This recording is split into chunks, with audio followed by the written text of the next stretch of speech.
sou nada nostálgica, não sou mesmo. Ah, não, não, gente, eu vivo o momento hoje, eu sou contemporânea, sabe? E nunca fui refém da geração 80, sequer dos anos 90, né, que é da época do Visorama, que eu me identifico muito mais, foi onde realmente eu consegui me identificar com uma produção. Hoje em dia, eu vejo como professora e muito próxima aos artistas em formação, eu vejo assim a grande diferença, né, dessas juventudes, né?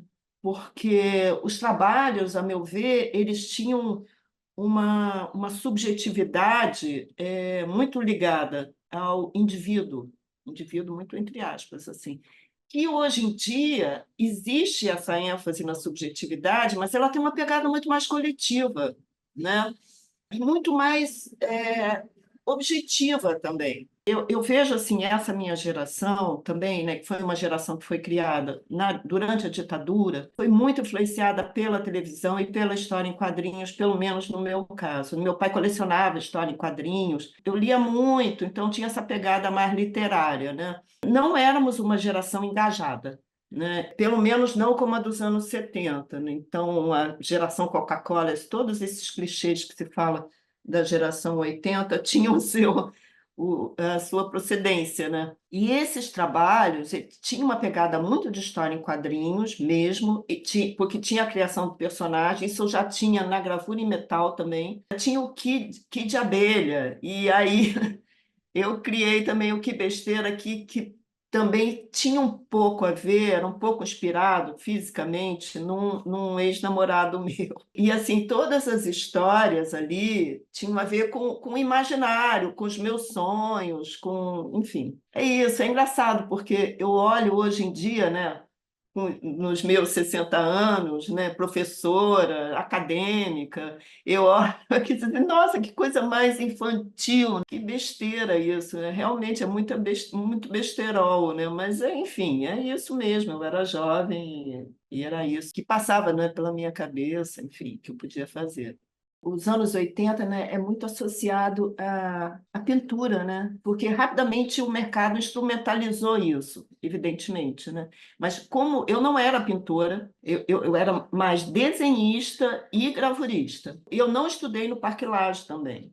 Eu fazia uns cursos, fazia vários cursos, né? Eu frequentava o MAN, frequentava a oficina do Engar. Meu trajeto, assim, eu não era herdeira, né? Mas eu não trabalhava, né? Eu tinha uma mesada. Então, quer dizer, eu tinha, não era herdeira, mas tinha uma estrutura para não precisar trabalhar, mas sempre muito sem dinheiro, fazendo as coisas.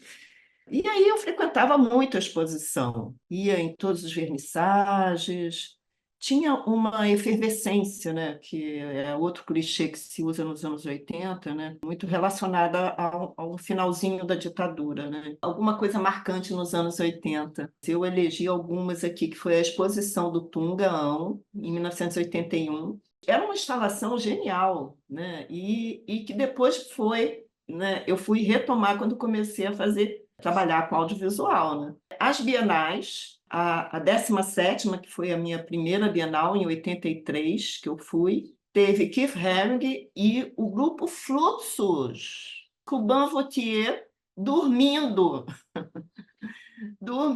no pavilhão da Bienal. E ninguém falava de fluxo no Brasil, ninguém. A 19ª também foi muito legal, que foi a da grande tela, né? Tinha aquele excesso de pintura uma do lado da outra, mas eu adoro pintura, gente, não tem nada ao contrário. E o Rock in Rio.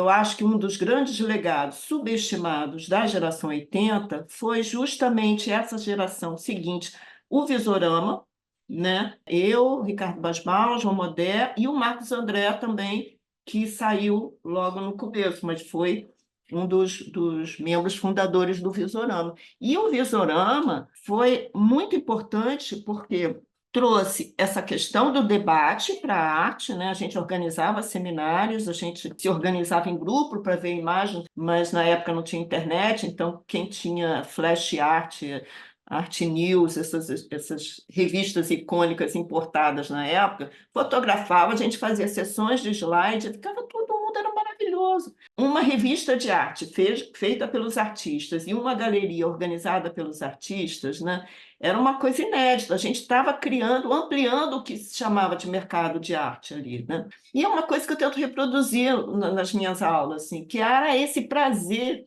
de olhar as obras e comentar, e cada um falava o que quis, e queria, e era maravilhoso.